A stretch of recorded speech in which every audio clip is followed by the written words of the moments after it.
നമസ്കാരം. ഞാനിപ്പോൾ ഉള്ളത് കൊല്ലം ജില്ലയിലെ കരുനാഗപ്പള്ളി തുറയിൽക്കുന്ന് എന്ന പ്രദേശത്താണ്. കേരളത്തിൽ ഓരോ ദിവസവും നിരവധി ആളുകളാണ് മുങ്ങി മരിച്ചുകൊണ്ടിരിക്കുന്നത്. ഈ മുങ്ങിമരണങ്ങളിൽ നിന്നും ആളുകളെ രക്ഷിക്കാൻ ഇവിടെയുള്ള ഒരു കൂട്ടം ആളുകൾ ചേർന്നൊരു പദ്ധതി തയ്യാറാക്കി നടപ്പിലാക്കുകയാണ്. എന്താണ് ആ പദ്ധതിയെന്നും എങ്ങനെയാണ് ആ പദ്ധതി നടപ്പിലാക്കുന്നതെന്നും നമുക്ക് പോയെന്ന് നേരിട്ട് കാണാം.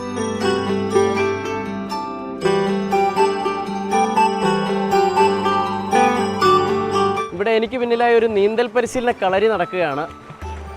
അഴീക്കൽ ഗവൺമെൻറ് HSലെ വിദ്യാർത്ഥികളാണ് ഈ പരിശീലനത്തിൽ ഏർപ്പെട്ടിരിക്കുന്നത്.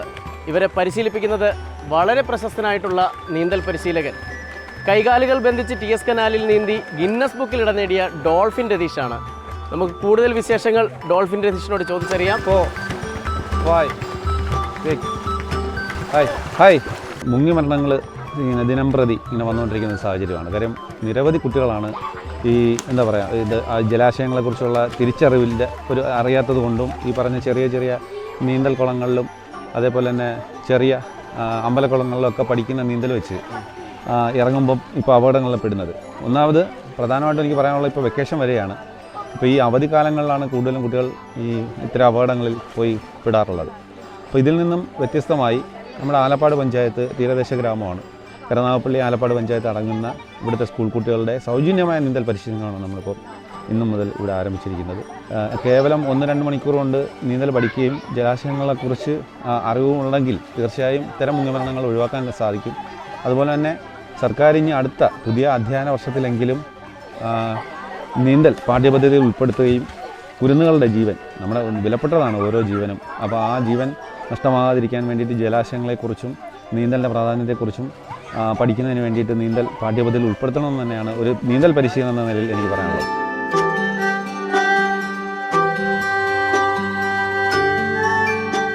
ശരിക്കും കടൽ തീരങ്ങളും കായലും പുഴകളും തോടുകളും കൊണ്ട് നിറഞ്ഞ നാടാണ് നമ്മുടെ കേരളം. അതിൽ തന്നെ എനിക്ക് തോന്നുന്നു ഏറ്റവും കൂടുതൽ കടൽ തീരങ്ങളും കായലും ഉള്ള സ്ഥലമാണ് കൊല്ലം ജില്ലയിലെ അഴീക്കൽ. നമ്മുടെ സ്കൂൾ നിൽക്കുന്നത് തന്നെ കടലിനും കായലിനും നടുക്കുള്ള ഏകദേശം ഒരു 500 മീറ്റർ സ്ഥലത്താണ് നമ്മുടെ സ്കൂൾ നിൽക്കുന്നത്. പക്ഷേ നമുക്ക് ഏറ്റവും വലിയൊരു വിഷമം ഈ കുഞ്ഞുങ്ങൾക്കൊന്നും നീന്തൽ അറിയാൻ വയ്യ എന്നുള്ളതാണ്. ഈ അടുത്ത സമയങ്ങളിലായി ദിനം പ്രതി പത്രത്തിൽ വരുന്ന വാർത്തകൾ നമ്മൾ ഭയങ്കര ആശങ്കകുലരാണ്. കഴിഞ്ഞ ദിവസം തന്നെ ഒരു വീട്ടിലെ 3 കുഞ്ഞുങ്ങൾ വിനോദയാത്രയ്ക്ക് പോയി വെള്ളത്തിൽ മുങ്ങി മരിച്ചു എന്ന് പറയുന്നത്.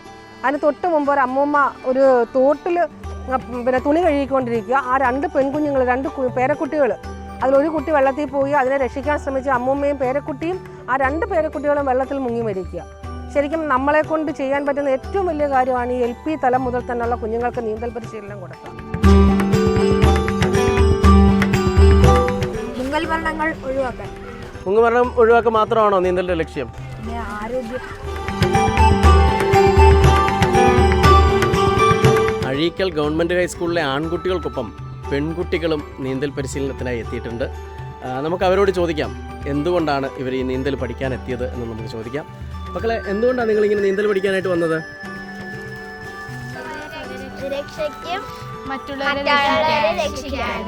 മുങ്ങിമരണങ്ങൾ തുടർക്കഥയാകുന്ന ഈ കാലഘട്ടത്തിൽ ഇതിൻ്റെ വിഷയം അതിൻ്റെ പ്രാധാന്യം മനസ്സിലാക്കി ജനങ്ങളിലെത്തിച്ച് ഇതൊരു ചർച്ചയാക്കുന്നതിന് വേണ്ടിയിട്ട് അല്ലെങ്കിൽ അതിൻ്റെ പ്രാധാന്യം മനസ്സിലാക്കുന്നതിന് വേണ്ടിയിട്ട് ഇതിവിടെ റിപ്പോർട്ട് ചെയ്യാൻ വന്ന വൈറ്റ്സ്വാൻ TVയുടെ അണിയറ പ്രവർത്തകർക്ക് എൻ്റെ ഹൃദയം നിറഞ്ഞ നന്ദി ഞാൻ അറിയിക്കാം.